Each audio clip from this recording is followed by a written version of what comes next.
السلام عليكم ورحمة الله تعالى وبركاته. halkan waxaan ku duubayaa mid kula wadaagaya maanso jacayla maansada magaceeda waxa la yiraahdaa Filsan waxay soo baxday 1 bishii tobnaad 2019 maansadani waa maanso ka sheekeynaysa qiso dhex martay wiil iyo gabadh midna qurbaha joogo midna dalka joogo waa dad in muddo wada sheekaysanaya ama xiriir dhex yaalay kadib iswaayay marka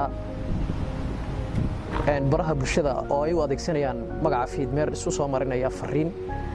marka wiilka ayaa doonaya fariinta qisadaas ay ku saabsan tahay maasadan waxay ku bilaabmaysaa adiga filka iyo filsanay haweenkaba ugu wada fariidsane adiga fariiday feedhaydii bidixay farcadigu abuuree fad galbeedka hooriyo midho hoosu foorara ubax fidiyey baarkiyo fooraha dabayshiyo fallaadhaha cadceediyo dayaxoo marfayto fad gundhada u jiifo fallaadhaha iftiinka leh midba fayd ka baxayo ishu fiigsi daymada dareenkeeda feejigan ku falcelisay laabtoo ka shufooladayso fiintiyo ugaadhuna fagaaraha naqdoogsiga faylfayl u joogaan ama geenye farawliyo fardahoo la shaaximay iyo foola diimay wax kastoo fangeli kara ama faanba lagu daro faca ugu sarreeyiyo qalanjadii filkeedii suugaan farshaxaniyo murti faalla iyo qeex farba kaama gaadho fariiday ma koobaan subax feejignaanta fiicnaanta kugu ladhan fali maayo beenoo fudayd uma hadlaayee waxaa ficilla kugu jira faalla uma dudaysee faaduma ayaanay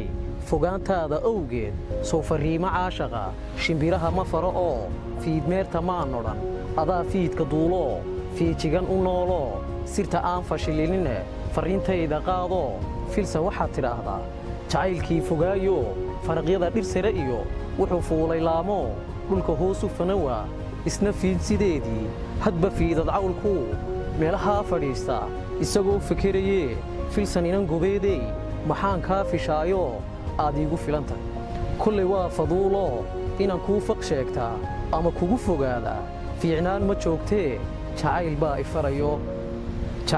i farayo dareen baa i falayee wixii kula fayow iyo xal waxaad u filaysaba fariintaada oo idil faras iigu soo dhiib fadhigaan ku sugayaa